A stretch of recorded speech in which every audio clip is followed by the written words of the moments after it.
मैंने आपके लिए एक मधुर और प्रेरक कहानी का चित्रण किया है, जिसमें एक युवा किसान एला की मुलाकात एक विशाल मधुमक्खी से होती है, जो उसके खेतों को जादुई तरीके से पुनर्जीवित कर देती है।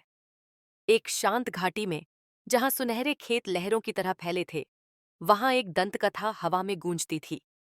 एक विशाल मधुमक्खी की, जो घोड़े जितनी बड़ी थी और जिसकी पंखों की गूंज हजारों वायलिन के सुरों जैसी लगती थी।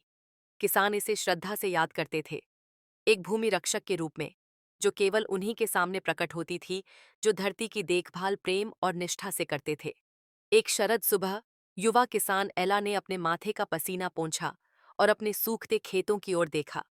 लंबे सूखे ने जमीन को दरारों से भर दिया था और उसकी सारी मेहनत के बावजूद फसलें मुरझा रही थीं। उसने गहरी सांस ली और घुटनों के बल बैठकर मिट्टी को अपने हाथों से छुआ। तभी अचानक एक विशाल छाया उसके ऊपर से गुजरी। हवा मधुर गूंज से भर गई। जब एला ने ऊपर देखा तो उसका दिल थम गया। वहां, ठीक उसके सिर के ऊपर, विशाल मधुमक्खी मंडरा रही थी।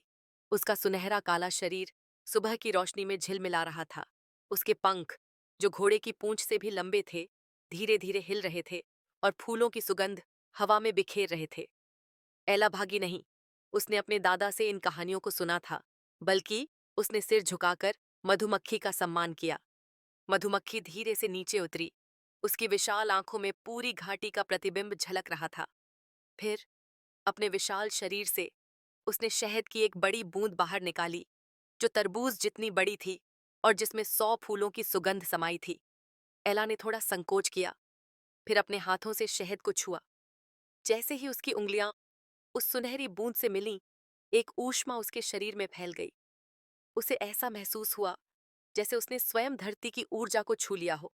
जड़ों की हलचल, पानी का प्रवाह, जीवन की गूंज। अगले ही पल मधुमक्खी ने अपने विशाल पंख फैलाए और धीरे धीरे ऊपर उठी। उसकी पंखों की गूंज ने खेतों में हल्की हवा बहा दी और जैसे ही वह आकाश में विलीन हुई, एला ने देखा कि उसके खेतों की मुरझाई फसलें हरी होने लगीं। मिट्टी की दरारें भर गईं और नन्हे पौधे कोपलों के साथ बाहर झांकने लगे।